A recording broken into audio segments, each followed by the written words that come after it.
विक्रम बाल वार्ता विभाग 2। लेखक उपाध्याय श्री विश्रुत्यश विजयजी महाराज साहेब। प्रायोजक राजेश कामदार, नागपुर। एक बहादुर स्कंदगुप्त। युवराज ने हठ पकड़ ली।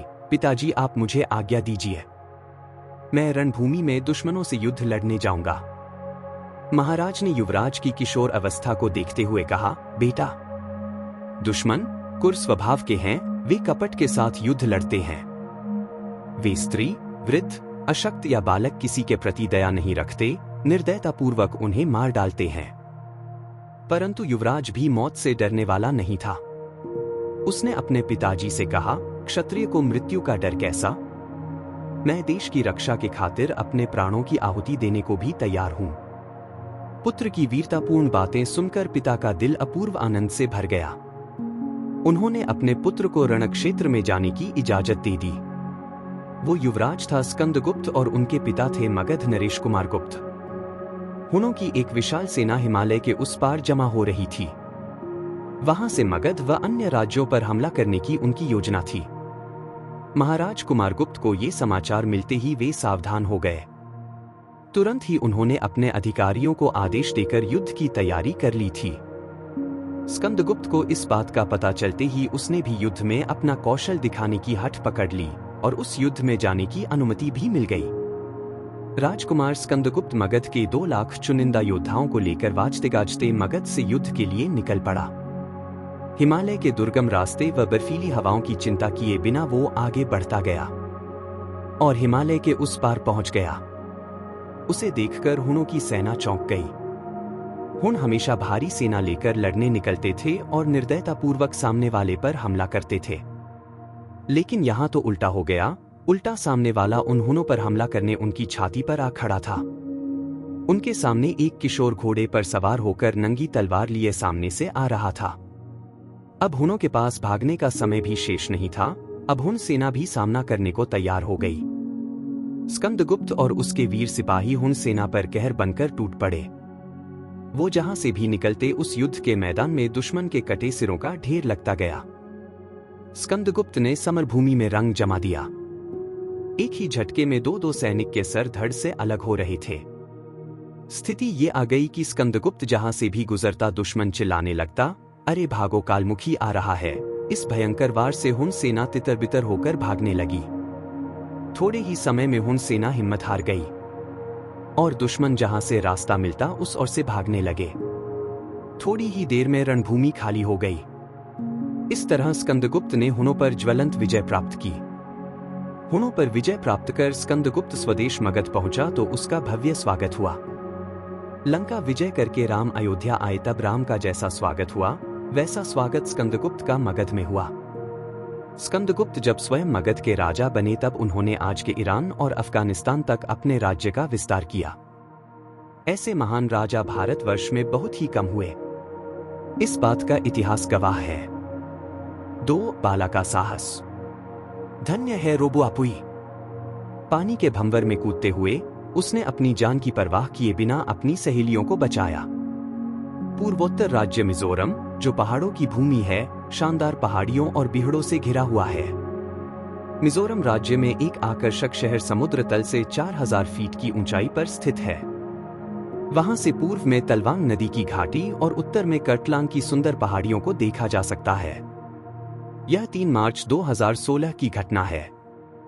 कुछ छात्र तुइवाब नदी के किनारे पिकनिक मनाने गए थे। जैसे ही लड़कियां नदी की ओर जाने लगीं, उनके शिक्षक ने उन्हें चेता, लड़कियों, नदी का बहाव तेज है। इसके अलावा चूंकि यह एक चट्टानी नदी है तो नदी में घुमाव होंगे, इसलिए नदी में स्नान न करें, इसका ख्याल रखें। इस पत्थर पर बहुत सारे शैवाल हैं। जैसे ही रोबुआपुई इस बारे में बात कर रही थी, उसकी सहेली का एक पैर फिसल गया और नदी की धारा में बहने लगी। यह देखकर दूसरी सहेली ने उसका हाथ पकड़ा और उसे बचाने की कोशिश की, लेकिन शैवाल की वजह से वह भी फिसल गई और खुद को बचा नहीं पा रही थी। दोनों सहेलियों में से कोई भी तैरना नहीं जानता था। अचानक सभी ने रोबुआपुई की साहस, हिम्मत और कुशलता के साथ उनकी ओर तैरते हुए देखा। नदी का पानी 18 फीट तक गहरा था।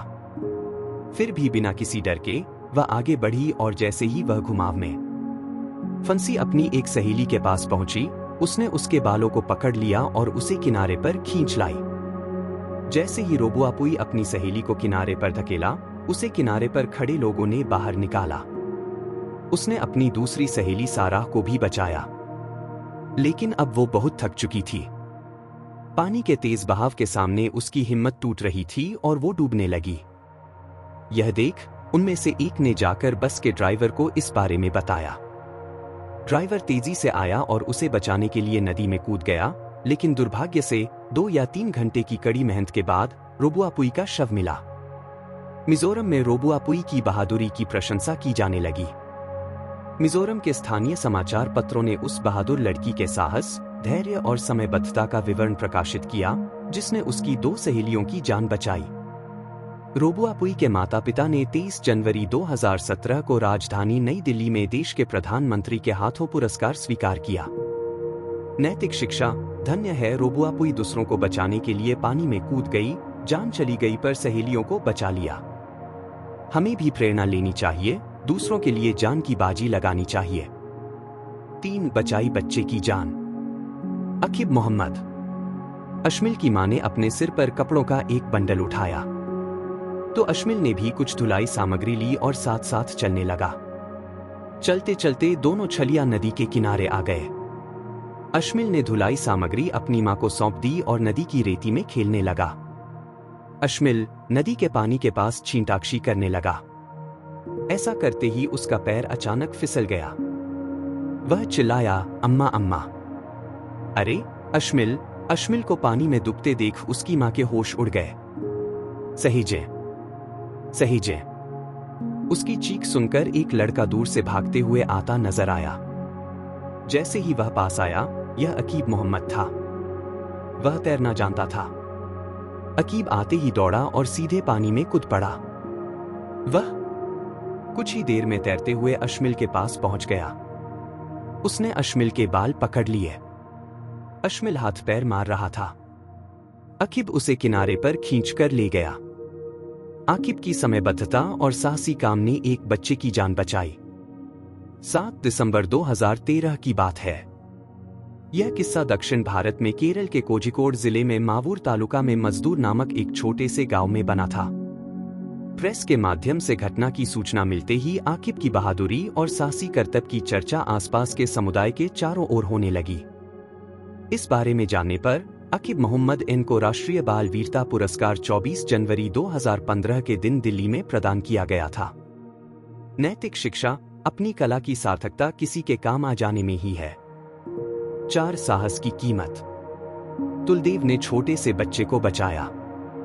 मणिपुर राज्य भारत के उत्तर पूर्वी राज्यों के दक्षिण पूर्व में स्थित है। उत्तर में नागालैंड, पश्चिम में आसाम से मिलता है, दक्षिण में मिजोरम और पूर्व में इस राज्य की सीमा हमारे पड़ोसी देश म्यांमार से मिलती है। मणिपुर अपनी विशिष्टता के साथ साथ प्राकृतिक सुंदरता के लिए दुनिया भर में जाना जाता है। यहाँ का वातावरण आनंददायक है और मौसम सुंदर है। इम्फाल मणिपुर की राजधानी है। पश्चिम इम्फाल में यिस्कुल की चोहम्बालिकाई झील के आसपास के क्षेत्र में बिखरे हुए घर हैं। यहाँ 9 साल के तुलदेव शर्मा का घर भी है। तुलदेव खड़ा हो घर के बाहर आया। वह यार्ड में बाथरूम में चला गया। पेशाब करते ही उसकी नजर सामने वाली झील पर गई। उसने एक 3 साल के बच्चे को झील के किनारे कुछ लेने के लिए नीचे झुके हुए देखा। बच्चे का पैर फिसल गया और वह 6 फीट गहरी झील के पानी में गिर गया। तुलदेव ने जाकर तालाब में लड़के की कमीज का कॉलर पकड़ लिया, लेकिन तुलदेव को नहीं पता था कि उसे तालाब से कैसे बाहर निकाला जाए। उसे तैरना भी नहीं आता था। लड़के को बाहर खींचते समय अगर उसका अपना पैर फिसल जाता है तो वे दोनों तालाब में डूब जाएंगे। लेकिन तुलदेव ने दूरदर्शिता का प्रयोग किया। पास में ही बांस का खंभा था और दूसरे हाथ से पकड़ लिया और जोर जोर से चिल्लाने लगा। सभी उसकी ओर भागे। तुरंत जाकर दोनों लड़कों को खींच सुरक्षित रूप से बाहर निकाला गया। इम्फाल के अखबारों में जैसे ही यह घटना छपी, वैसे ही इसकी जानकारी लेने वाले तुलदेव के साहस की सराहना करने लगे। 15 अगस्त 2013 को जब यह घटना हुई तो राष्ट्रीय बाल कल्याण परिषद ने तुलदेव शर्मा का नाम राष्ट्रीय वीरता पुरस्कार के लिए चुना और 24 जनवरी 2015 को उन्हें प्रधानमंत्री द्वारा यह पुरस्कार प्रदान किया गया। नैतिक शिक्षा। तुलदेव को अपने जीवन के आखिरी वक्त तक यह संतोष रहेगा कि उसने अपनी जिंदगी में किसी की जान बचाई। हमें भी ऐसा मौका मिले तो छोड़ना नहीं चाहिए। 5. सिया ने जिया। वाह, सिया ने अपने भाई को बचाया। बात 14 अप्रैल 2015 की है। सिया अपने छोटे भाई और अपने चाचा की बेटियों के साथ आंगन में खेल रही थी।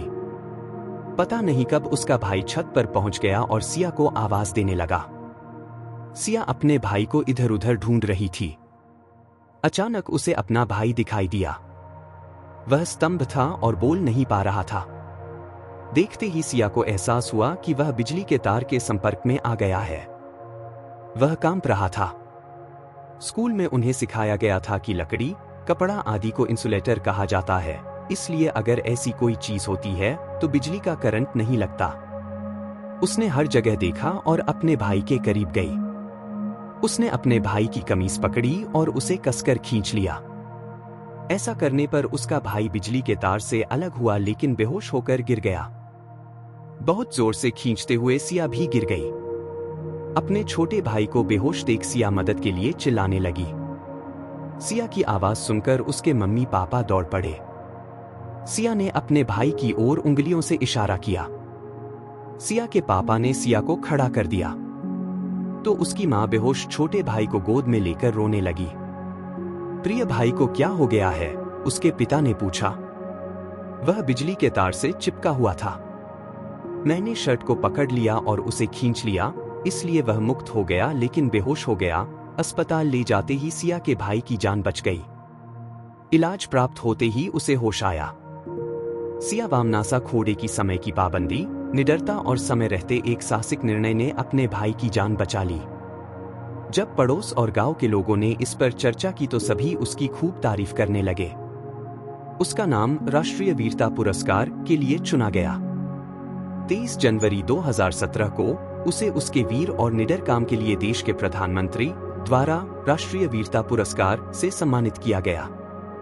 कर्नाटक के लोगों को गर्व महसूस होने लगा कि 10 साल की एक छोटी बच्ची सिया कर्नाटक राज्य की एक बहादुर लड़की के रूप में दिल्ली पहुंची।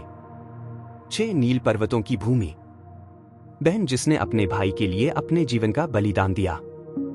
शानदार पहाड़ों और घाटियों से घिरे भारत के उत्तर पूर्वी राज्यों में मिजोरम को नील पर्वतों की भूमि या पहाड़ी लोगों की भूमि कहा जाता है। यह कहानी है मिजोरम के ऐसे ही एक पहाड़ी इलाके में ढलान पर बसे एक गांव की है। 18 मार्च 2013 की सुबह एक घटना हुई थी। 13 वर्षीय लड़की एच लालरियातपुई, उनके बड़े भाई और एक 2 वर्षीय लड़का, बगल में रहने वाले उनके चाचा का बेटा सिलेंडर खरीदने के लिए शहर गए।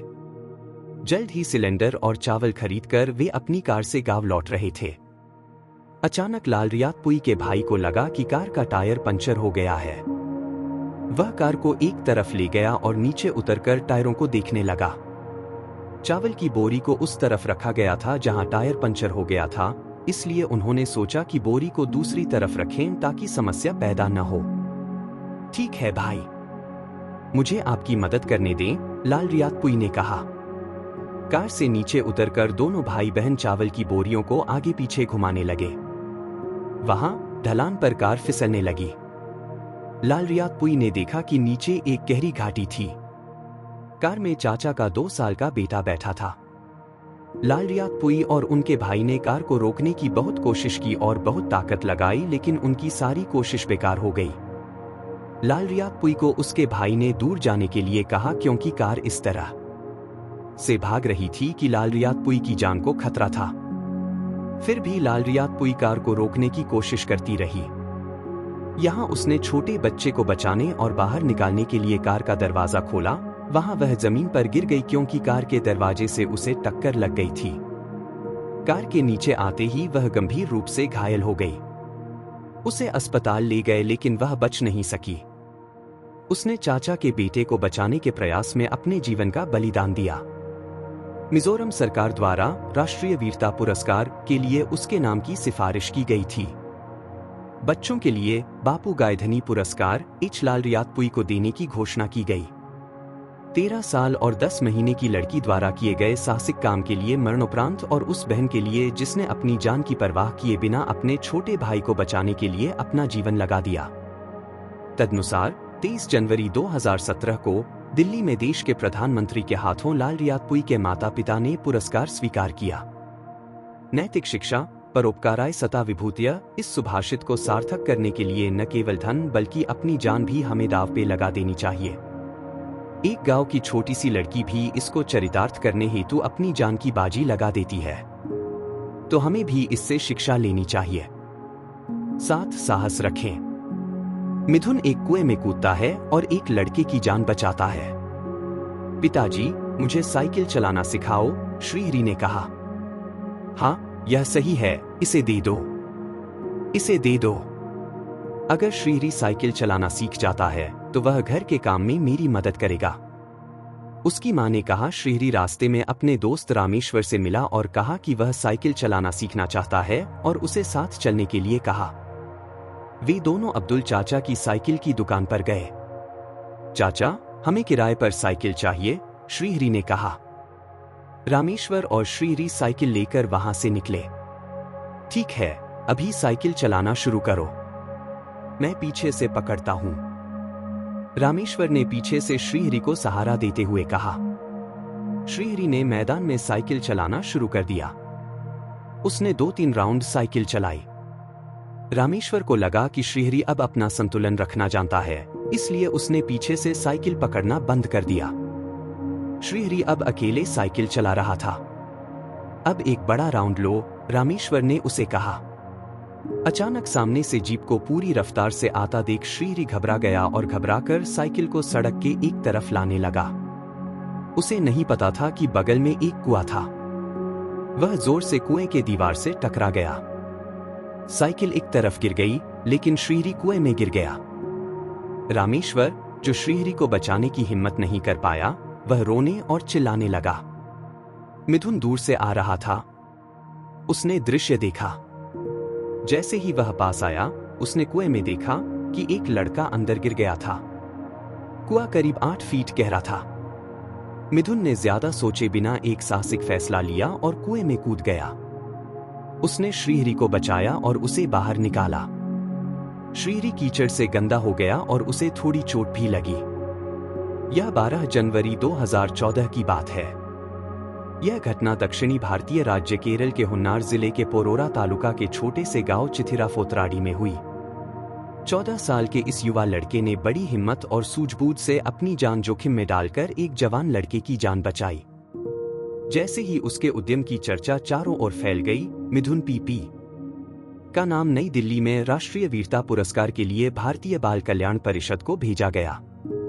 24 जनवरी 2015 को मिथुन को प्रधानमंत्री के हाथों राष्ट्रीय वीरता पुरस्कार से सम्मानित किया गया था और केरल में उनके छोटे से गांव में खुशी का त्योहार शुरू हो गया। नैतिक शिक्षा। दुर्लभ मनुष्य जन्म में हमें किसी की जान बचाने का मौका मिले तो पूरी कोशिश करनी चाहिए। It is an opportunity not an obstacle. 8 मोजिक्कारा गांव का रत्न। 2 बच्चों की जान। नसीम, मां सही कह रही थी, अभी नदी में ज्वार भाटा है। उन बड़ी लहरों को देखो, संजय ने कहा। दोनों अब पानी की धारा में ठीक से तैर नहीं पा रहे थे। डूबते हुए बचाओ बचाओ दोनों चिल्लाने लगे। दूर खड़ा खेलने आया लड़का अंजीत था। वह दौड़ता हुआ आया और 15 से 20 फीट गहरे पानी में कूद गया। अंजीत अच्छी तरह से तैरना जानता था। तैरते हुए वह नसीम के पास पहुंचा। उसने नसीम के बाल पकड़ लिए और खींचते खींचते उसे किनारे पर ले आया। फिर अंजीत नदी के पानी की तेज धार में कूद गया। उसने संजय की तलाश शुरू कर दी। संजय ने पानी पी लिया था और अर्ध बेहोशी की हालत में था। काफी मशक्कत के बाद अंजीत ने संजय को बाहर निकाला और किनारे पर ले आया। इसी बीच गांव के अन्य लोग भी पहुंच गए। संजय और नसीम दोनों की जान उन्हें प्राथमिक उपचार देकर बचाई गई। गांव में अंजीत की बहादुरी और साहसिक कारनामे की चर्चाओं का माहौल था। 15 दिसंबर 2013 की बात है। घटना की कहानी दक्षिण भारत के हुन्नूर जिले के थलासेरीटा तालुका के मोजिक्कारा नामक एक छोटे से गांव से दिल्ली पहुंची। अंजीत को 24 जनवरी 2015 को प्रधानमंत्री के हाथों राष्ट्रीय बाल कल्याण परिषद, नई दिल्ली द्वारा राष्ट्रीय वीरता पुरस्कार से सम्मानित किया गया था। नैतिक शिक्षा, देश रक्षा की शपथ लेकर एक सैनिक युद्ध में अपनी जान की बाजी लगा देता है, लेकिन बिना किसी भी जिम्मेदारी एक नैतिक फर्ज समझ के अपनी जान को खतरे में डाल के दूसरों को बचाने की प्रेरणा उपरोक्त दृष्टांत से प्राप्त होती है। 9 साहसी जीवन। हमलावर से भिड़ी अंशिका पांडे। उत्तर प्रदेश के एक छोटे से गांव में लोग जागते ही अपने काम पर जाने की जल्दी में होते हैं। उस समय अंशिका पांडे भी साइकिल से स्कूल के लिए निकली थी। 14 सितंबर 2015 की बात है। उसे स्कूल जाने में थोड़ी देर हो गई थी। वह तेजी से साइकिल चलाती ट्रेन घंटी बजाती मुश्किल से 500 मीटर की दूरी तक पहुंच गई होगी जब एक एसयूवी कार उसके पास आई। ड्राइवर ने कार रोकी और अंशिका को खड़े होने का इशारा किया। क्या है? अंशिका ने पूछा। हम बाहर से आए हैं। क्या आप मुझे दिखा सकते हैं कि यह जगह कहां पर आई है? सामने वाले ने कहा। उसके हाथ में कागज के पन्ने पर एक पता लिखा हुआ था। अंशिका ने पता पढ़ा और जगह दिखाने लगी। ड्राइवर ने कहा, मुझे समझ में नहीं आ रहा है, आप इस पीछे बैठे सर को दिखाइए। तो अंशिका ने अपनी साइकिल को थोड़ा पीछे किया और पता दिखाना शुरू कर दिया।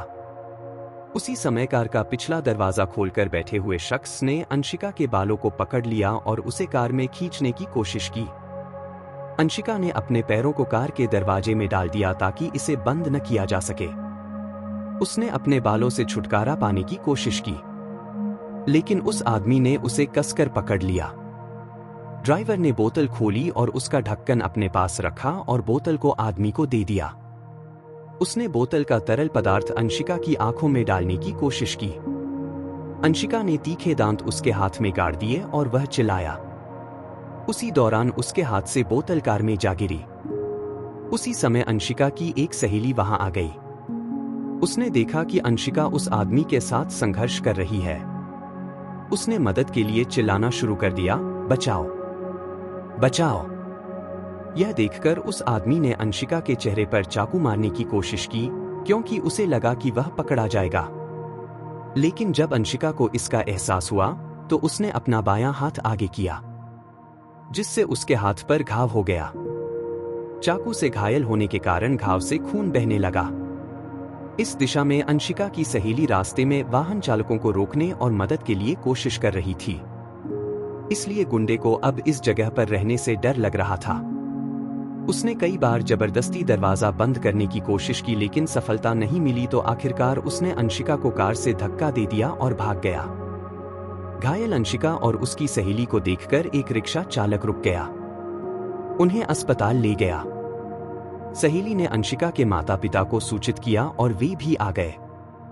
अस्पताल में पट्टी बांधकर इलाज कराने के बाद घर आई अंशिका। स्कूल के प्रिंसिपल और सभी छात्रों को भी इस घटना के बारे में तब पता चला जब उन्होंने प्रार्थना सभा में बात की। अंशिका स्कूल आई। उन्हें स्कूल परिवार द्वारा सम्मानित किया गया।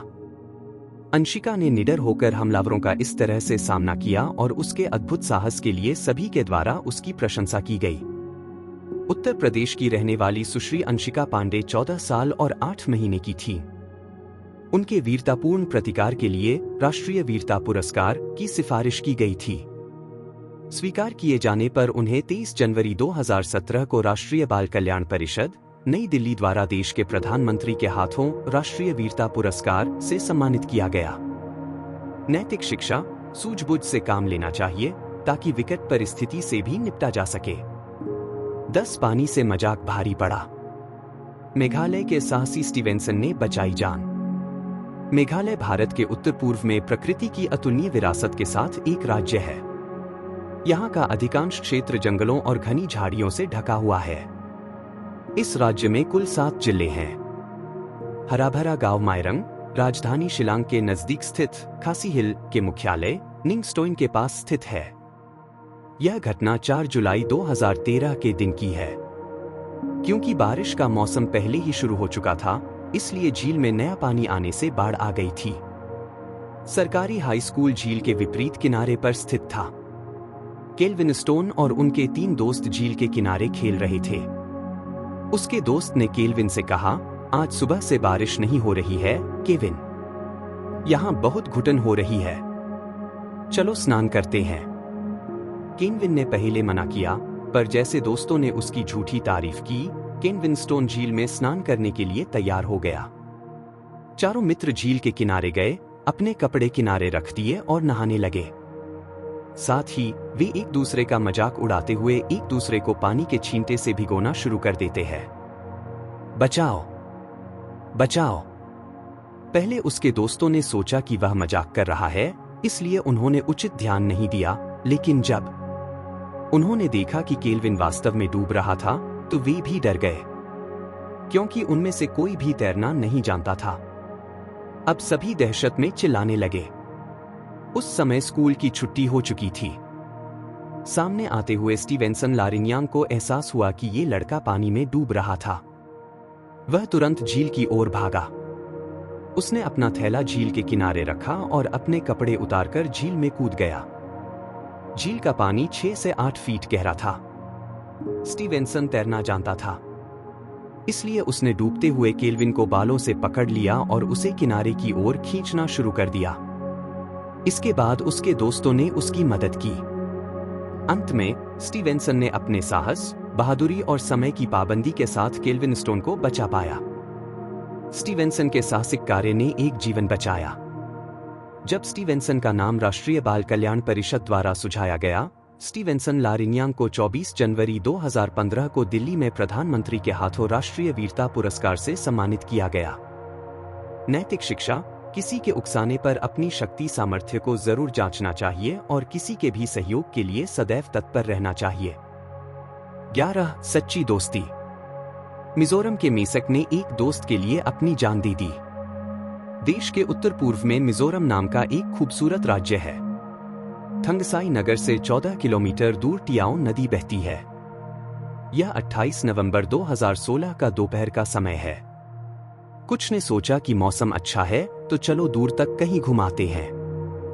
अंकल, क्या आप टियाओ नदी पर जा रहे हैं? मेसक ने पूछा। ठीक है, ठीक है। यह ठीक है, हम बस टहलने के लिए जाना चाहते हैं और वहां स्नान करना चाहते हैं। सभी लड़के ट्रैक्टर ट्रॉली में चढ़ गए। जब तक कि आप पत्थरों के ढेर के साथ आते हैं, तब तक नहा के हम यही खेलते हुए मिलेंगे, मेसक ने कहा। ये लाल हुथड़ा कहा है। सभी दोस्तों ने चारों ओर देखा। लाल हुथड़ा उनका मित्र था। अगर वह हमारे साथ आया था तो वह कहाँ गया था? बात चल ही रही थी कि मेसक की नजर नदी की धारा तरफ चली गई। अरे देखो, देखो, यह पानी में कितनी दूर चला गया है। मुझे लगा कि वह तैर रहा है। अब क्या होगा? उनके मित्र ने चिंता व्यक्त की। मेसक ने एक पल की देर किए बिना नदी में छलांग लगा दी और लाल हुथड़ा की ओर जाने लगा। यहां पानी की गहराई 5 फीट थी। नदी के तेज प्रवाह से मेसक भी घबराने लगा, परंतु उसने लाल हुथड़ा को पकड़ लिया। अब उसकी ताकत भी जवाब देने लगी। तट पर खड़े दोस्त आवाज करने लगे। इतने में ट्रैक्टर वाला आया और तुरंत नदी में कूद पड़ा। वह दोनों लड़कों की ओर तैरते हुए गया, लेकिन तब तक बहुत देर हो चुकी थी। ट्रैक्टर चालक ने दोनों लड़कों को बाहर निकाला और दोस्तों की मदद से उन्हें ट्रैक्टर में डालकर शहर के अस्पताल में ले आया। लेकिन डॉक्टर ने उनकी जांच की तो दोनों को मृत पाया गया। ऐसा तब हुआ है जब मेसक लाल हुथड़ा को बचाने के लिए गया था। उसने बहुत निर्भीकता और बहादुरी से तैरने में सक्षम नहीं होने के बावजूद नदी में कूदकर अपने दोस्त की जान बचाने की कोशिश की। 24 जनवरी 2015 को मेसक के मरणोपरांत राष्ट्रीय वीरता पुरस्कार दिया गया। तब उनके माता पिता की आंखों में यह स्वीकार करते हुए आंसू भर आए। प्रधानमंत्री ने मेसक की वीरता की सराहना की और बहादुर बच्चे को श्रद्धांजलि अर्पित की। नैतिक शिक्षा, आज तो धन की, स्वार्थ की यारी निभाने वाले मिलेंगे, निस्वार्थ जान की बाजी लगाने वाले बहुत विरले होते हैं। 12 आत्मरक्षा ही राष्ट्र रक्षा तक ले जाएगा। अक्षित एवं अक्षिता शर्मा ने जान जोखिम में डालकर चोर को पकड़ा। दिल्ली शहर के भीड़भाड़ वाले ट्रैफिक से गुजरने के बाद स्कूल बस रिहायशी इलाकों की ओर बढ़ गई। दोनों भाई बहन कंधे पर दफ्तर रखकर बस से उतरे। घर आकर देखा तो सामने का लोहे का दरवाजा खुला हुआ था। दोनों ने प्रवेश किया। उनके फ्लैट की लकड़ी का दरवाजा बंद था। उसने दरवाजा खटखटाया। अंदर से आवाज आई। कौन है? अक्षित और अक्षिता को आवाज अपरिचित लगी। अक्षिता हैरान थी जब उसने दरवाजे के ऊपर वेंटिलेटर के माध्यम से देखने की कोशिश की। दो अज्ञात लोग घर के ड्राइंग रूम में घूम रहे थे। इस बीच अक्षित दरवाजा खटखटाता रहा। एक चोर सामान लेकर बालकनी से कूदकर फरार हो गया। एक और चोर को बालकनी के पास आता देख अक्षित ने अपना स्कूल बैग एक तरफ फेंक दिया और उसकी तरफ भागा। चोर के दोनों हाथों में एक बैग और दूसरा सामान था। दोनों भाई बहनों ने चोर को कसकर पकड़ लिया और जोर जोर से चिल्लाने लगे, चोर चोर। बाहर भीड़ ने उसे पकड़ लिया। पुलिस ने अक्षित एवं अक्षिता को थाने आने के लिए कहा ताकि पुलिस को यह तथ्य बताया जा सके कि चोर कैसे पकड़ा गया। पुलिस चौकी में गए। वहां शिकायत दर्ज की गई। पुलिस इंस्पेक्टर ने दोनों छोटे भाई बहनों द्वारा दिखाए गए साहस और उनके द्वारा चोर को बहादुरी से गिरफ्तार करने के लिए किए गए कार्यों की सराहना की। सूचना के आधार पर पुलिस ने एक अन्य चोर को भी दबोच लिया। यह मामला 8 दिसंबर 2015 का है। 23 जनवरी 2017 को जब अक्षित एवं अक्षिता शर्मा को प्रधानमंत्री ने राष्ट्रीय वीरता पुरस्कार से सम्मानित किया तो उनके माता पिता और पड़ोसियों सबको बहुत खुशी हुई। नैतिक शिक्षा, जो अपनी रक्षा स्वयं करता है, पूरी प्रकृति उसे सहयोग करने लगती है। 13 गंगा मैया कैसे डूबने दे। गंगा नदी के उफनते बहाव में 2 लोगों की जान बचाता है लाभांशु। उत्तराखंड ऋषिकेश और केदारेश्वर जैसे तीर्थ स्थलों के लिए जाना जाता है। हिमालय का पर्वतीय क्षेत्र और घने जंगल की प्राकृतिक सुंदरता मंत्रमुग्ध कर देने वाली है। देश के विभिन्न हिस्सों से और विदेशों से भी कई तीर्थयात्री यहां आते हैं और गंगा में नहाने का लाभ उठाते हैं। गर्मी में बर्फ पिघलने के कारण जब बाढ़ आती है तो नदी बेकाबू हो जाती है। सोमेश्वर नगर ऋषिकेश में गंगा के किनारे दयानंद आश्रम सड़क पर स्थित है। यहाँ पहलवान बाजार अच्छी तरह से जाना जाता है। घटना 24 मई 2014 की है। उस दिन दोपहर के समय सूरज अपने सिर पर था। 15 से 16 साल का एक युवक बहती गंगा के किनारे कुश्ती का अभ्यास कर रहा था। लाभांशु ने 2 आदमी को पानी पीने के लिए नदी में उतरते देखा। उसको ऐसा हुआ कि मैं उसे रोक दूं, लेकिन इससे पहले ही उस आदमी का पैर फिसल गया। उनमें से कोई भी तैरना नहीं जानता था। लाभांशु को स्थिति का अंदाजा हो गया। वह अचानक भागा और उफनती नदी में कूद गया। उस समय व्यायाम से अपने शरीर को मजबूत बनाने वाले लाभांशु उन दोनों व्यक्तियों की ओर बढ़ रहा था जो पानी के तेज बहाव से जूझ रहे थे। लाभांशु को अपने पास आता देख एक व्यक्ति ने उसे बचने के लिए पकड़ने की कोशिश की, लेकिन लाभांशु सावधान हो गया। वह उसकी मुट्ठी में नहीं आया। लाभांशु जानता था कि एक डूबने वाला आदमी दूसरों को भी डुबो देगा। उसने बड़ी चालाकी से उस आदमी के बाल पकड़ लिए और उसे किनारे तक घसीटते हुए ले आया। इस बीच अन्य लोग भी किनारे आ गए थे। उन्होंने उसे प्राथमिक उपचार देना शुरू कर दिया।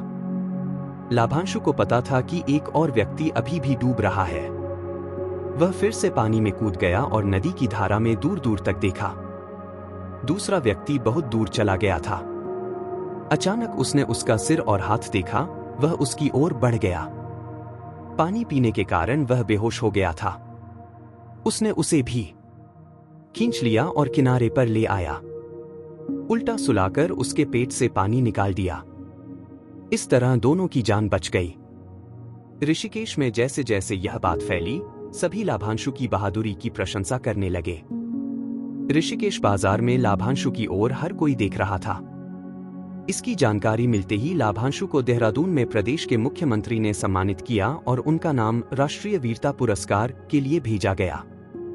24 जनवरी 2015 को लाभांशु को प्रधानमंत्री, राष्ट्रपति, उपराष्ट्रपति एवं दिल्ली के उपराज्यपाल जैसे विशिष्ट गणमान्य व्यक्तियों की मौजूदगी में राष्ट्रीय बाल वीरता पुरस्कार से सम्मानित किया गया। नैतिक शिक्षा, डूबते को बचाने वाला किसी भी संकट में डूब नहीं सकता, बस अपने विश्वास का बल सबल चाहिए। 14 निशा में प्रकाशित दीपक। छोटे बच्चे को बचाने के लिए निशा ने लगाई आग में छलांग। महाराष्ट्र का एक छोटा सा गांव। कस्तूरीबाई का एक बेटा और एक बेटी थे। बेटे को इसी साल स्कूल में पढ़ने के लिए रखा गया था। बेटी मुश्किल से 6 महीने की थी। निशा, नानकी घर में है, अगर वो जग जाए तो आप देख लेंगे, कस्तूरी पड़ोस की बच्ची निशा का कहकर बाहर गई।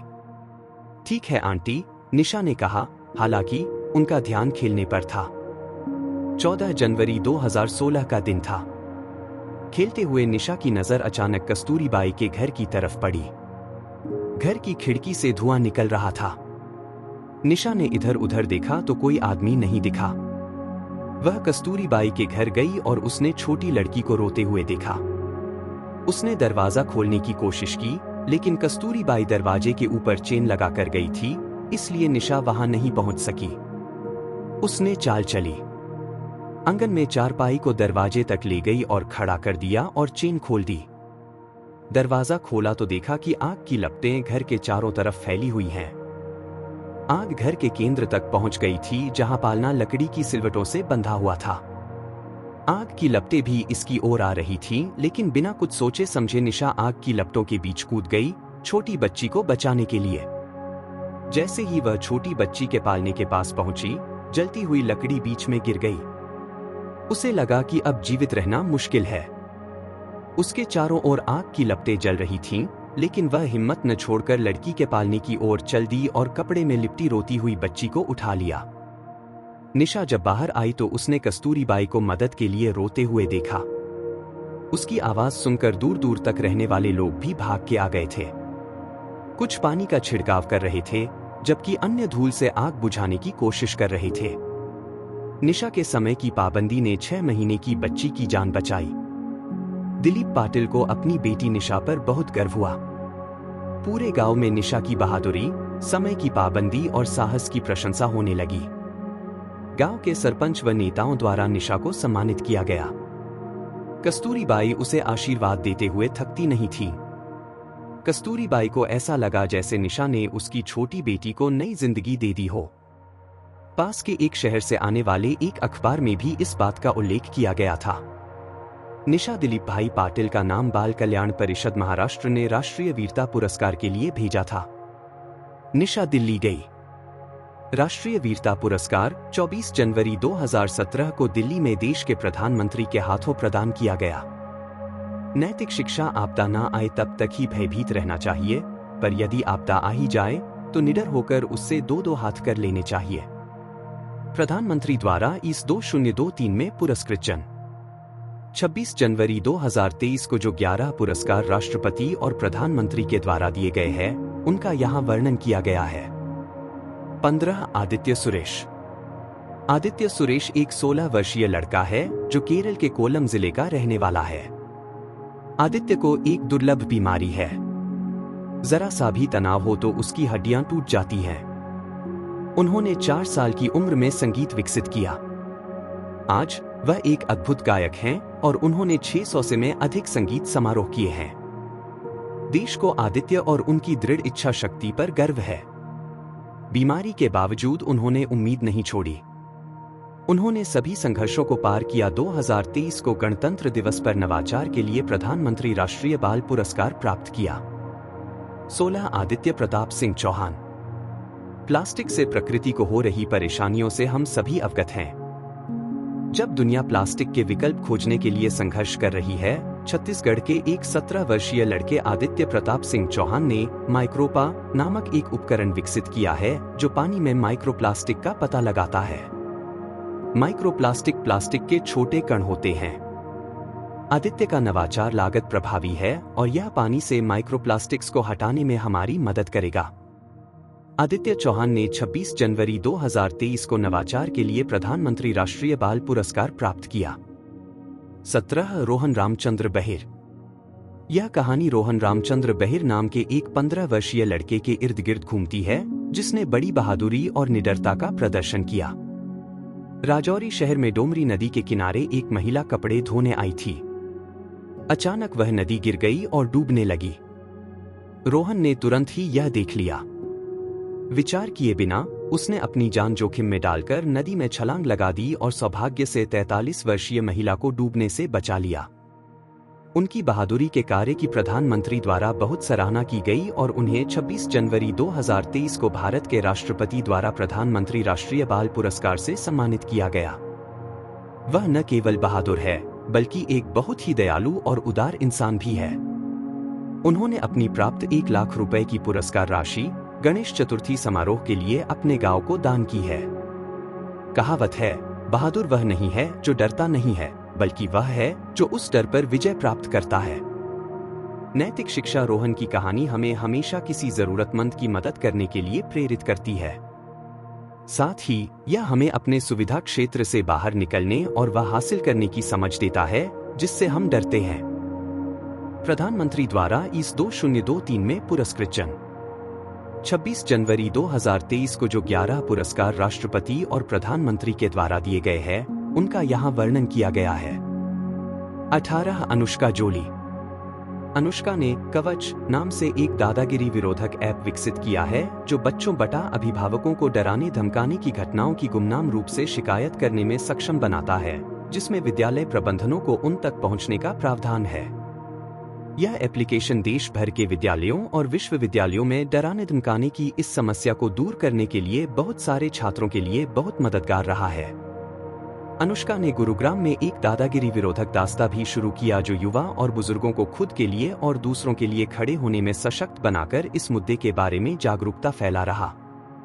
19 हनाया निसार। जम्मू कश्मीर की रहने वाली हनाया निसार अनंतनाग जिले की सरकारी मॉडल उच्चतर माध्यमिक विद्यालय में 11वीं कक्षा में पढ़ती है। उसने बहुत ही कम उम्र में दक्षिण कोरिया में आयोजित तीसरी विश्व सकवे प्रतियोगिता में देश के लिए स्वर्ण पदक जीता है। इसके साथ ही उसने राष्ट्रीय और अंतर्राष्ट्रीय दोनों स्तरों पर कई पदक हासिल किए हैं। अपनी सुरक्षा के लिए आत्मरक्षा सीखने की सलाह देती हैं। हनाया ने इतनी कम उम्र में इतना कुछ हासिल कर भारत को गौरवान्वित किया है। 20 कोलागाटला अलाना मीनाक्षी। कोलागाटला अलाना मीनाक्षी एक 11 वर्षीय लड़की है जो आंध्र प्रदेश के विजाग शहर से ताल्लुक रखती है। मीनाक्षी ने online Asia Nations cup under 14 girls team chess championship 2022 में भारत का प्रतिनिधित्व किया और इंटरनेशनल चेस फेडरेशन की अंडर 10 कैटेगरी में वर्ल्ड नंबर 2 का स्थान हासिल किया। पेशेवर शतरंज खिलाड़ी बनने के लिए कड़ी मेहनत, प्रतिभा और गंभीरता बहुत जरूरी है। 21 गौरवी रेड्डी। गौरवी रेड्डी तेलंगाना की रहने वाली है जिसे बचपन में नृत्य करने का बहुत शौक था। उसने शास्त्रीय नृत्य सीखा और नृत्य के इस रूप में एक विशेषज्ञ बन गई। शास्त्रीय नृत्य आंतरिक भावनाओं को व्यक्त करने और आत्मविश्वास विकसित करने का एक बेहतरीन तरीका है। शास्त्रीय नृत्य बच्चों को भारत की समृद्ध साहित्यिक और सांस्कृतिक विरासत का मूल्य सिखाता है। वह 2016 में मात्र 16 साल की उम्र में अंतर्राष्ट्रीय नृत्य परिषद के लिए सबसे कम उम्र की नामांकित व्यक्ति थी। उन्हें एक अंतर्राष्ट्रीय स्तर पर भारत की संस्कृति का प्रतिनिधित्व करने के लिए गणतंत्र दिवस पर राष्ट्रीय बाल पुरस्कार मिला। प्रधानमंत्री द्वारा इस 2023 में पुरस्कृत जन 26 जनवरी 2023 को जो 11 पुरस्कार राष्ट्रपति और प्रधानमंत्री के द्वारा दिए गए हैं, उनका यहाँ वर्णन किया गया है। 22 संभव मिश्रा। संभव हमेशा से एक जिज्ञासु बालक था। उन्हें हमेशा कुछ नया जानने या सीखने की इच्छा रहती थी। उन्होंने वॉशिंग मशीन का सबसे छोटा डाई वर्किंग मॉडल बनाया और उन्हें the Indian book of records से सम्मानित किया गया। उन्हें लंदन की रॉयल एशियाटिक सोसाइटी की फेलोशिप से भी सम्मानित किया गया, जो दक्षिण एशियाई मानविकी में सर्वोच्च सम्मान है। संभव ने 3 किताबें लिखी हैं। उन्हें दीनदयाल स्पर्श योजना छात्रवृत्ति कार्यक्रम के लिए भी चुना गया है। इस साल उन्हें राष्ट्रीय बाल पुरस्कार भी मिला। 23 ऋषि शिव प्रसन्ना। ऋषि एक 8 वर्षीय युवा प्रतिभाशाली लड़का है जिसे प्रतिष्ठित प्रधानमंत्री राष्ट्रीय बाल पुरस्कार मिला है। वह मेंस इंटरनेशनल के सबसे कम उम्र के सदस्य हैं, जो उच्च बुद्धि वाले लोगों का सबसे प्रतिष्ठित समाज है। उन्होंने 5 साल की उम्र में कोडिंग सीखी और 3 एंड्रॉइड एप्लीकेशन विकसित किए। उनमें बच्चों के लिए IQ टेस्ट ऐप, दुनिया के देश और CHP शामिल हैं। वह सबसे कम उम्र के यूट्यूबर्स हैं और वे विज्ञान से संबंधित विषयों पर ज्ञान साझा करते हैं। 3 साल की उम्र में उन्होंने सौर मंडल, ग्रह और ब्रह्मांड के बारे में बात की। ऋषि को 180 के आईक्यू के लिए जाना जाता है, जो सामान्य लोगों की तुलना में बहुत अधिक है। ऋषि बड़े होकर वैज्ञानिक बनना चाहते हैं और समाज और देश के लिए योगदान देना चाहते हैं। 24 शौर्यजीत। शौर्यजीत एक 10 वर्षीय बेहद प्रतिभाशाली मल्लखंब खिलाड़ी है, जिसे प्रधानमंत्री राष्ट्रीय बाल पुरस्कार से सम्मानित किया गया था। इस खेल में एक जिम्नास्ट ऊर्ध्वाधर स्थिर या लटकते लकड़ी के खंभे, बेंत या रस्सी पर हवाई योगासन और कुश्ती पकड़ करता है। वह 2022 में गुजरात में आयोजित 36वें राष्ट्रीय खेलों में सबसे कम उम्र के पदक विजेता बने। 25 श्रेया भट्टाचार्जी। श्रेया भट्टाचार्जी ने कला और संस्कृति के क्षेत्र में प्रधानमंत्री राष्ट्रीय बाल पुरस्कार जीता। वह 12 साल की है और आसाम की रहने वाली है। वह अंतर्राष्ट्रीय स्तर पर सबसे लंबे समय तक तबला बजाने का रिकॉर्ड रखती है। वह विभिन्न पुरस्कारों की प्राप्तकर्ता हैं। ऑल नॉर्थ ईस्ट तबला एकल प्रतियोगिता, अखिल भारतीय रूपक कुलकर्णी संगीत प्रतियोगिता और अखिल भारतीय तबला एकल प्रतियोगिता की विजेता। उन्होंने प्रदर्शन कला के 9वें सांस्कृतिक ओलंपियाड में भी स्वर्ण पदक जीता। श्रेया के माता पिता भी तबला बजाते और गाते हैं, इसलिए उसने धीरे धीरे इस क्षेत्र में रुचि विकसित करना शुरू कर दिया। उसने 3 साल की उम्र में तबला खेलना शुरू किया, जब उसके पिता उसके गुरु थे। स्कूल में उनके संगीत शिक्षकों ने बहुत प्रोत्साहित किया है। प्रधानमंत्री और भारत के राष्ट्रपति से मिलना श्रेया का सपना था। पुरस्कार पाकर वह बहुत खुश है। 26 कुत्ते का बलिदान, वाघया। वाघ। छत्रपति शिवाजी महाराज के पास एक कुत्ता था। उसका नाम वाघया था। वह शिवाजी महाराज के प्रति बेहद वफादार और विश्वासु था। शिवाजी महाराज के महल में हाजिर रहते हुए एक बार भी ऐसा नहीं हुआ कि महाराज के खाए बिना वाघया ने खाया हो। कई बार शिवाजी इसे युद्ध में अपने साथ ले जाते थे। दोनों एक दूसरे से बेहद प्यार करते थे। कई युद्धों में वाघया ने वीरतापूर्वक प्रदर्शन किया। वाघया मतलब वफादारी और प्रेम की मूरत। सब कुछ ठीक ठाक चल रहा था। इतने में एक दिन शिवाजी बीमार पड़ गए और वह बिस्तर से उठ भी नहीं पा रहे थे। वाघया उदास हो गया। शिवाजी महाराज तेज बुखार से पीड़ित थे। वह कुछ खा नहीं रहे थे, इसलिए वाघया ने भी खाना पीना बंद कर दिया। दिन बीतते जा रहे थे। 10 दिन हो गए। कई वैद्य और हकीम आ गए, लेकिन कोई भी शिवाजी को ठीक नहीं कर पाया। बुखार कम नहीं हो रहा था। उन्होंने खाना पीना बंद कर दिया था। उनके साथ साथ वाघया ने भी खाना पीना छोड़ दिया था। वह 10 दिन शिवाजी के बिस्तर के पास ही बैठा रहा और एक भी दाना मुंह में नहीं लिया।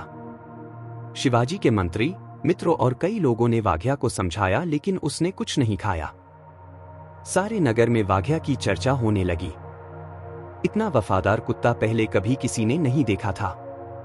लेकिन लोगों को क्या पता, वफादारी की पराकाष्ठा अभी बाकी है। शिवाजी महाराज जितने दिन भूखे रहे, उतने दिनों तक वाघया ने भी भोजन नहीं किया। वह भी भूखा रहा और बस रोते गया। अंततः शिवाजी का स्वर्गवास हुआ। सारे नगर में हाहाकार मच गया। उनकी शव यात्रा निकाली गई। यात्रा में हजारों लोग शामिल हुए। महायोद्धा को अश्रु भरी विदाई दी गई। लोगों की आंखों से आंसू रुक नहीं रहे थे। वाघया की हालत सबसे खराब थी। वह भी रो रो कर बेहोश हो गया था। शिवाजी के पार्थिव देह को श्मशान घाट में लाया गया। वाघया शिवाजी को गले लगाने के लिए तड़प रहा था। कोई भी उसे नियंत्रित करने में सक्षम नहीं था। सैनिकों ने उसको मुश्किल से पकड़कर रखा और शिवाजी के शरीर को अग्निदाह दिया गया। भीड़ में से एक कराह उठी। सिपाही भी रो पड़े। जिस सैनिक के हाथ में वाघया था, उन्होंने थोड़ी देर के लिए वाघया को नीचे छोड़ा। बस इतनी ही देर। जैसे वाघया को नीचे रखा और तुरंत वह चिता की ओर दौड़ पड़ा। लोग इसके बारे में कुछ सोचे इससे पहले ही वह शिवाजी महाराज की उग्र चिता में कूद पड़ा। शिवाजी के शरीर के साथ वह भी जल गया। उपस्थित लोग आश्चर्यचकित हो गए। भीड़ में सभी कराह कर दुखी थे। एक कुत्ते का अपने मालिक के प्रति इतना प्यार, इतनी वफादारी देखकर लोग आश्चर्यचकित हो गए। कुत्ते जितना वफादार कोई नहीं होता, यह किस्सा इस बात का पर्याप्त प्रमाण है। आज भी रायगढ़ के किले की टोच पर शिल्प बने हैं। रायगढ़ में शिवाजी की समाधि के बगल में वाघ्या की भी समाधि बनाई गई है। उसके ऊपर वाघ्या की मूर्ति स्थापित की गई है। वह समाधि केवल समाधि नहीं बल्कि वफादारी और निष्ठा का जीवंत प्रतीक है। यह कुत्तों की वफादारी का प्रमाण है। कुत्तों की वफादारी दुनिया की सबसे अच्छी वफादारी। यह दृष्टांत खुद ही बड़ी नैतिक शिक्षा है। 27 आचार्य श्री लब्धिसूरीश्वर जी मसा। आचार्य श्री लब्धिसूरीश्वर जी को सभी जीवित प्राणियों के उत्थान के लिए जैन धर्म की शक्तियों में बहुत विश्वास था। बाद के वर्षों में वह इस संदेश को सागर पार पहुंचाना चाहते थे।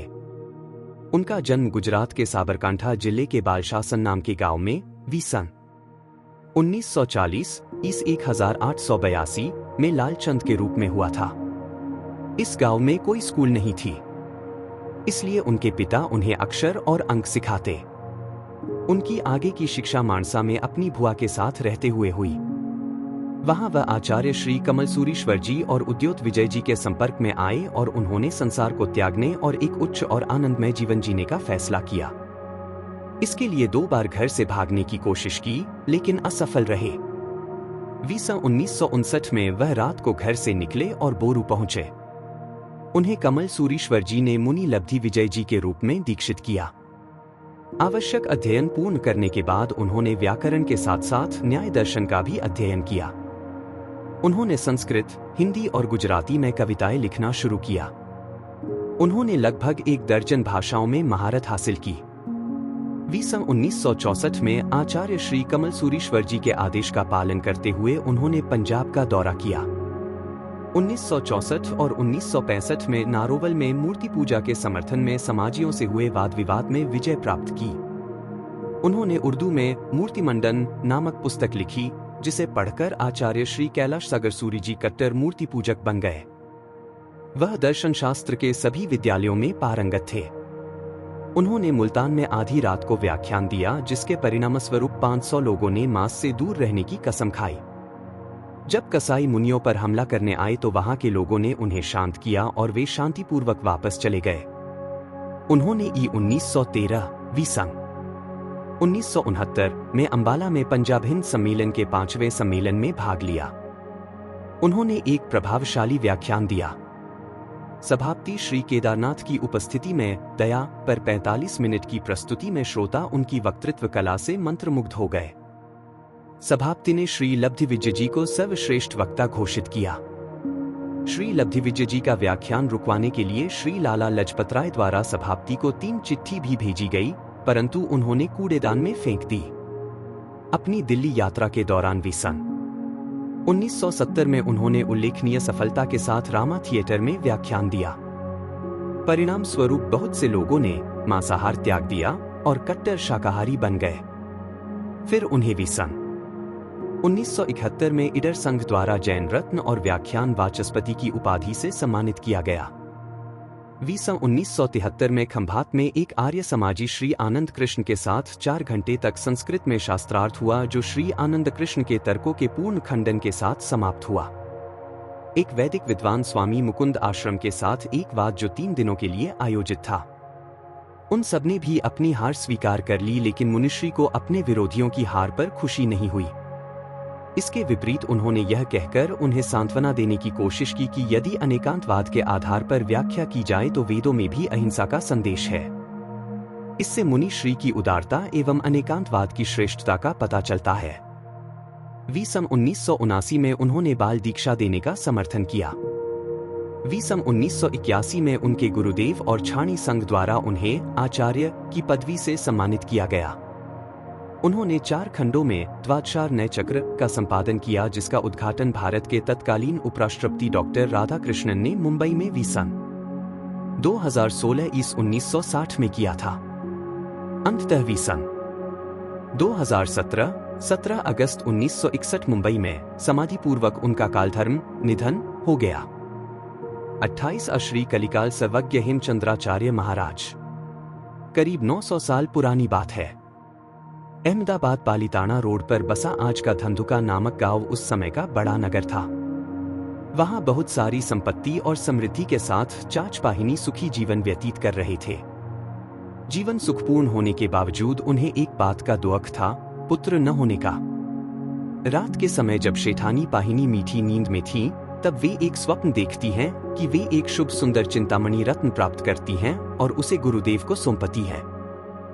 स्वप्न की बात पति चाच को सुनाती हैं। चाच कहते हैं, तुम्हें एक पुत्र रत्न प्राप्त होगा। जब सुबह होती है तब सेठानी जिनालय में प्रभु के दर्शन करने के पश्चात उपाश्रय जाते हैं। उस समय उपाश्रय में पू आचार्य श्री देवचंद्र सूरीश्वर जी महाराज विराजमान है।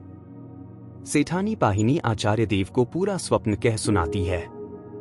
पू देवचंद्र सूरी महाराज कहते हैं, पाहिनी, तुम्हारी कूख से श्रेष्ठ रत्न जैसा एक पुत्र जन्म लेगा और उस रत्न को गुरुदेव को अर्पण करने का अर्थ यह है कि वह पुत्र दीक्षा लेकर बड़ा होकर जिनशासन का सूर्य सम्राट बनेगा।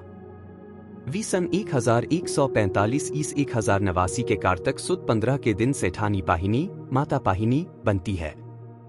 शुभ मुहूर्त में वे रत्न से भी अधिक तेजस्वी पुत्र रत्न को जन्म देती है। तभी आकाशवाणी होती है, यह बालक भविष्य में जिनेश्वर सर्वज्ञ परमात्मा की तरह सूर्य सम्राट बनेगा। पुत्र का नाम रखते हैं चांगदेव। माता पाहिनी बालक चांगदेव को साथ लेकर मंदिर आती है। बालक चांगदेव जाकर देवचंद्र सूरी महाराज के आसन पर बैठ जाता है।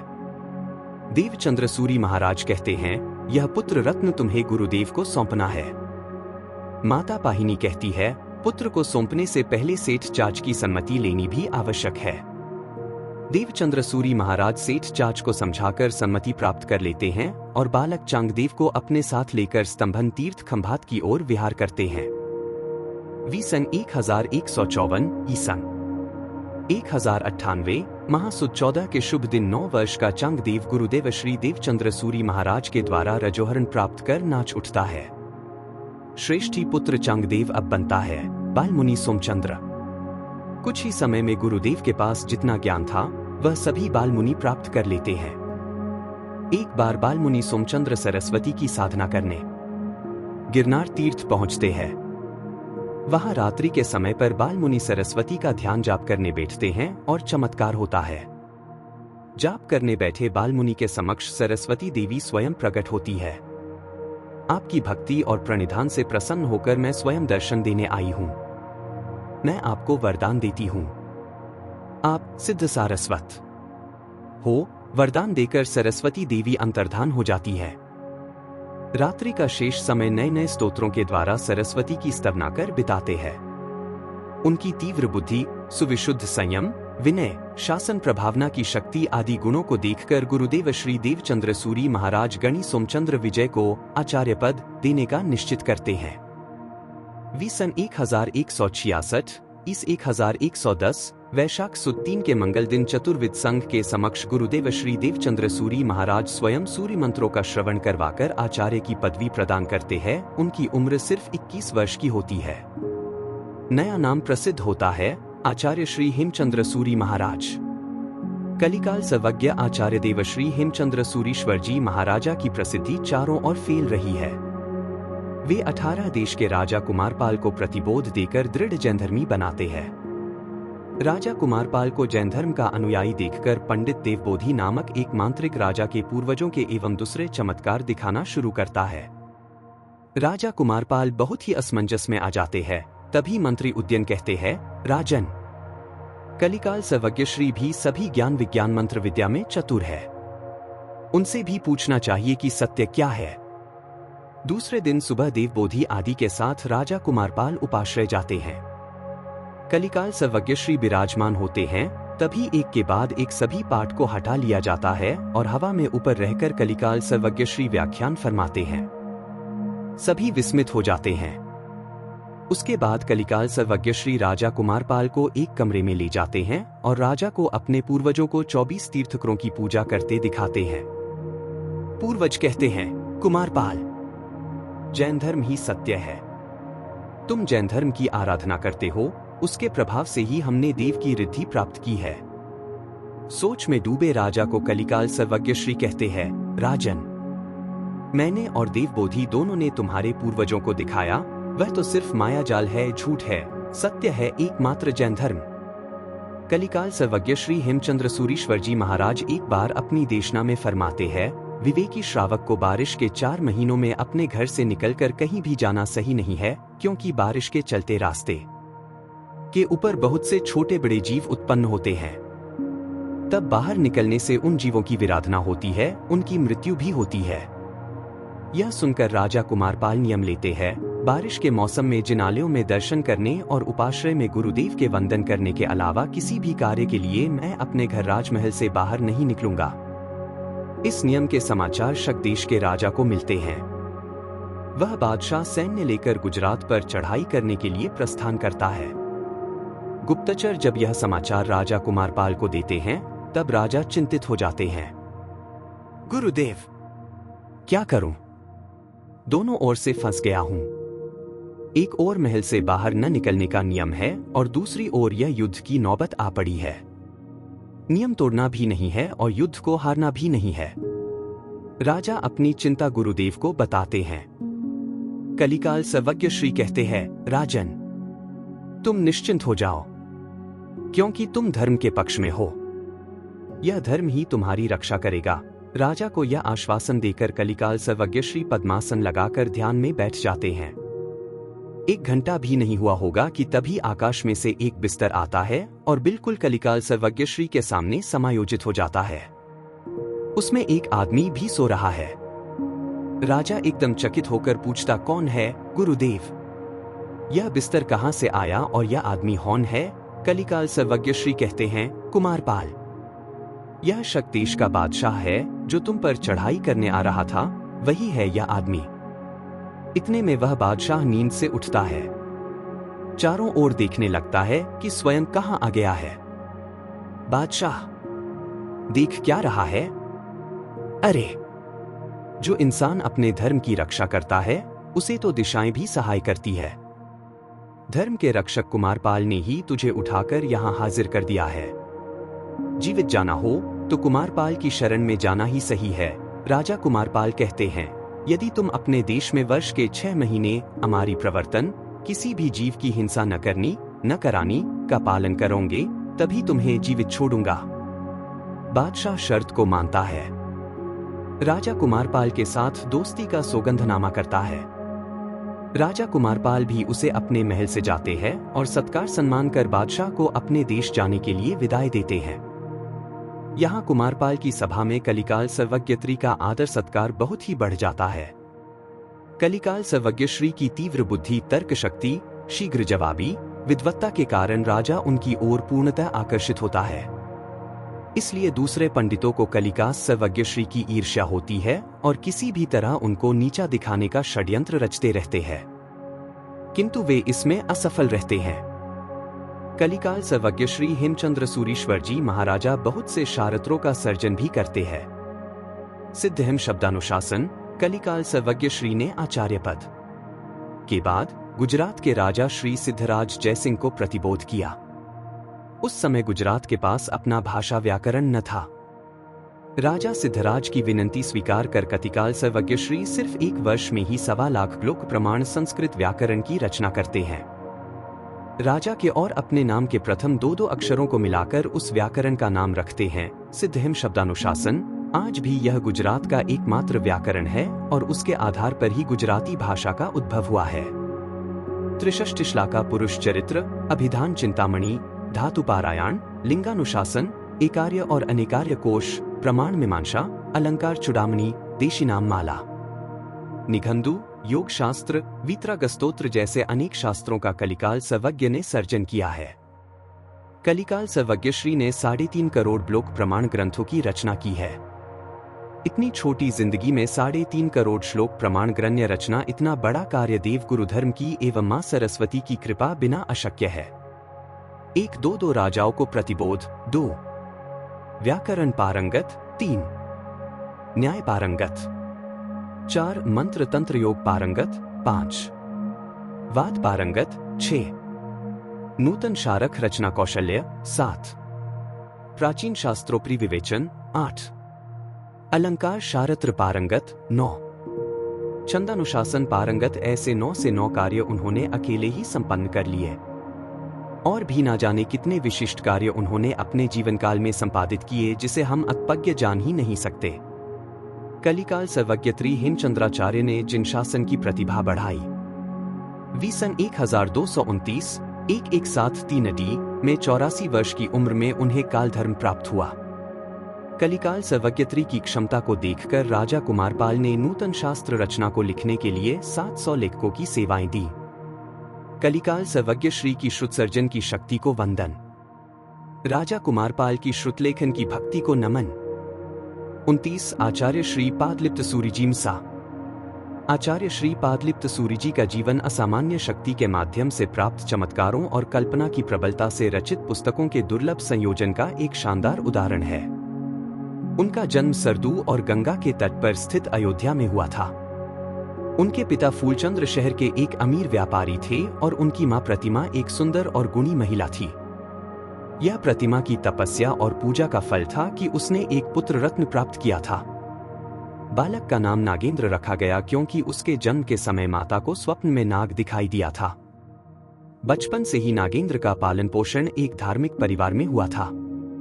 उसके अलावा वह सौभाग्यशाली थे कि उन्हें नागहस्ती जैसे कुशल गुरु का मार्गदर्शन और संरक्षण मिला और उन्हें मुनि नागेंद्र के नाम से जाना जाने लगा।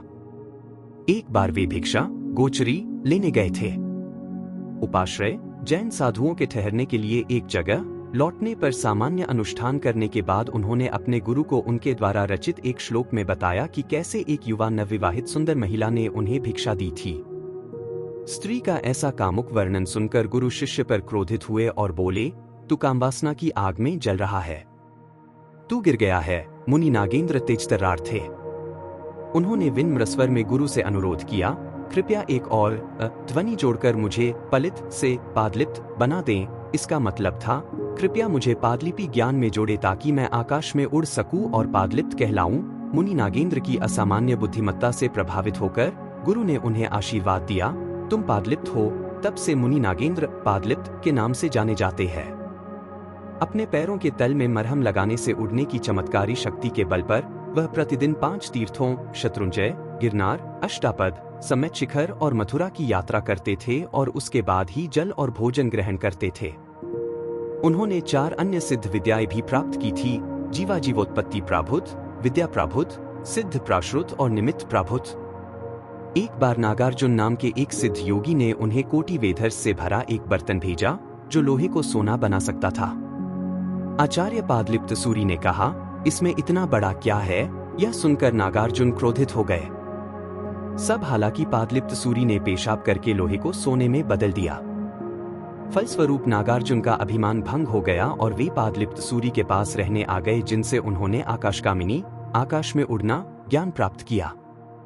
नागार्जुन ने आचार्य श्री से अनुरोध किया वे उनसे कुछ करने के लिए कहें। तत्पश्चात पादलिप्ताचार्य ने कहा, आप जीवन भर जैन धर्म का पालन करते हुए अपनी आत्मा के हित के लिए प्रयास करते रहें। नागार्जुन ने उनकी आज्ञा का पालन किया। उन्होंने श्री शत्रुंजय महातीर्थ के चरणों में पादलिप्तपुर नामक एक नगर की स्थापना की। वर्तमान में इसे पालीताना के नाम से जाना जाता है। किसी जैन आचार्य के नाम पर किसी कस्बे का नामकरण होने का यह एक अनूठा उदाहरण है। नागार्जुन ने पहाड़ी पर एक मंदिर का निर्माण किया और उसके अलावा स्वयं आचार्य श्री की कई मूर्तियां स्थापित की। आचार्य श्री ने प्राकृत में तरंगवती नामक कथा लिखी, जो न केवल भारत में किंतु विश्व में एक अद्वितीय स्थान पे है। उन्होंने निर्वाणकलिका, प्रश्नपर्क, कालज्ञान जैसे एवं ज्योतिष करंडक और वीरस्तुति ग्रंथों की रचना की एवं कुछ टीकाएं भी विवरण लिखी। उन्होंने श्री शत्रुंजय तीर्थ पर 32 दिनों के उपवास किए और एक समाधिपूर्ण सद्गति प्राप्त की। 30 आचार्य श्री बप्प भट्टिसूरिजी मसा। बप्प भट्टिसूरिजी शास्त्रों की व्याख्या में पारंगत थे। उनका जन्म ईस 743 में बनासकांठा के दुवा गांव में हुआ था। बचपन में उन्हें सुरपाल के नाम से जाना जाता था। एक बार जब आचार्य सिद्ध सेंसूरी मोढेरा में ठहरे हुए थे तो उन्होंने एक युवा शेर को पूजा के स्थान पर छलांग लगाने का सपना देखा। अगली सुबह जब वह जैन मंदिर में गए और एक तेजस्वी और प्रतिष्ठित युवा लड़के को देखा तो उन्हें पिछली रात का सपना याद आया। जल्द ही उन्होंने सुरपाल के पिता बप्पा और माता भट्टी को बुलाया। माता पिता ने अपने बेटे की प्रतिभा और दृढ़ संकल्प का सम्मान करते हुए उनके अनुरोध पर उसे धर्मगुरु को सौंप दिया। उनकी मिली स्मृति के प्रतीक के रूप में लड़के का नाम बप्प भट्टी रखा गया। अपनी दीक्षा के बाद लड़के ने तर्क और तर्क की पुस्तकों के साथ साथ 72 कलाओं का भी गहन ज्ञान प्राप्त किया। कान्यकुब्ज के राजा आम ने बप्प भट्टिसूरी से प्रेरित तथा प्रभावित हुए और पुरस्कार के रूप में राजा अपना आधा राज्य उन्हें भेंट देना चाहते थे। बप्प भट्टिसूरी ने राजा को एक जैन साधु के महाव्रतों से गैर स्वामित्व की अवधारणा से परिचित कराया। राजा भी बप्प भट्टिसूरी की काव्य रचना से बेहद प्रभावित थे। हालांकि समय समय पर राजा ने अधीनता बरती। बप्प भट्टिसूरी की विद्वता और ब्रह्मचर्य की पुष्टि के लिए एक प्रकार का विशिष्ट परीक्षण किया गया था। युवा सूर्यजी की युवावस्था को ध्यान में रखते हुए राजा ने उनके ब्रह्मचर्य की परीक्षा लेने के लिए एक युवा वेश्या को पुरुष के रूप में भेजा। वह सो रहे सूर्यजी के पास गई और उनकी देखभाल करने लगी। लेकिन जैसे ही बप्प भट्टिसूरी ने स्त्री के हाथ का कोमल स्पर्श महसूस किया, वे जाग गए और बहुत चौंक गए। तुरंत ही सूर्यजी को राजा की परीक्षा का एहसास हो गया कि वे रात के अंधेरे में एक सुंदर युवती का साथ देकर उन्हें लुभाना चाहते हैं और उन्हें भटकाना चाहते हैं। उन्होंने वेश्या को वापस जाने का अनुरोध किया। उसने कामदेव पर विजय प्राप्त किए हुए सूर्यजी को प्रणाम किया। राजा आम को अपने आध्यात्मिक गुरु के गरिमापूर्ण व्यवहार के बारे में अजीबोगरीब प्रक्रिया के दौरान पता चला और वह बहुत खुश हुए। एक बार धर्मराज के आह्वान और निमंत्रण पर राजा आम का प्रतिनिधित्व करने वाले बप्प भट्टी और राजा धर्मराज का प्रतिनिधित्व करने वाले विद्वान वर्धन कुंजर के बीच शास्त्रार्थ का आयोजन किया गया। विद्वता की इस लड़ाई में बप्प भट्टिसूरी विजयी हुए और इस तरह उन्हें वादी कुंजर केसरी की पदवी से सम्मानित किया गया। लेकिन सूर्यजी ने इस जीत को कला की लड़ाई और सद्भाव और संवाद के अवसर में बदल दिया। वर्षों से राजा आम और धर्मराज के बीच गंभीर दुश्मनी थी। सूर्यजी ने उन दोनों को क्षमा का महत्व समझाया और सुलह करा दी। बप्प भट्टिसूरी ने मथुरा के तपस्वी वाचस्पति को बहुत प्रभावित किया था। सूर्यजी के उपदेश के प्रभाव से राजा ने अपने जीवन के अंतिम वर्षों में जैन धर्म स्वीकारा। बप्प भट्टी ने अनेक ग्रंथों की रचना की थी, जिनमें से चतुर्विंशति और सरस्वती स्तोत्र अभी भी उपलब्ध हैं। उन्होंने असंख्य जैन मंदिर निर्माण के लिए बड़े पैमाने पर लोगों को प्रेरित भी किया। 31 आचार्य श्री अभ्यदेव सूरिजी मसा। अभ्यदेव सूरिजी ने 9 जैन आगमों, जैन विहित साहित्य पर संस्कृत भाष्य लिखकर अपार ख्याति अर्जित की है। ये भाष्य जैन आगम साहित्य के गहनतम अर्थ की कुंजी हमें प्रदान करते हैं। संक्षिप्त और सुविचारित होने के अलावा ये टीकाएं कई विषयों को विशद करती हैं और उन पर चर्चा करती हैं। इस प्रकार उनका नाम उन आचार्यों में सबसे ऊपर है जिन्होंने जिनागम की शुद्ध परंपरा को अमर करने की दृष्टि से ग्रंथ लिखे हैं। ऐसा कहा जाता है कि रात को जब आचार्य अभ्यदेव सूरी ध्यान में लीन थे, शासन देवी, संरक्षक देवी ने उनके सामने खुद को प्रकट किया और कहा कि 2 आगमों के भाष्य, आचारांग और सूत्रकृतांग अच्छी तरह से संरक्षित थे, लेकिन अन्य भाष्य लुप्त हो गए और समय के साथ नष्ट हो गए। तब देवी ने उन्हें उस कमी को दूर करने के लिए प्रयास करने के लिए कहा ताकि श्री संघ के हित की सेवा की जा सके। आचार्य अभ्यदेव सूरिजी ने इस विशाल कार्य को स्वीकार किया। उन्होंने आयम्बिल तपस्या का एक प्रकार करके भाष्य लेखन की शुरुआत की। लंबे समय तक और श्रमसाध्य प्रयासों के बाद उन्होंने अंगागम पर टीकाएं लिखी। उन्हें त्वचा पर सफेद दाग की बीमारी हो गई थी। उनके विरोधियों ने यह अफवाह फैला दी कि शास्त्रों की गलत व्याख्या करने के कारण माता देवी ने दंड स्वरूप उन्हें रोग का श्राप दिया है।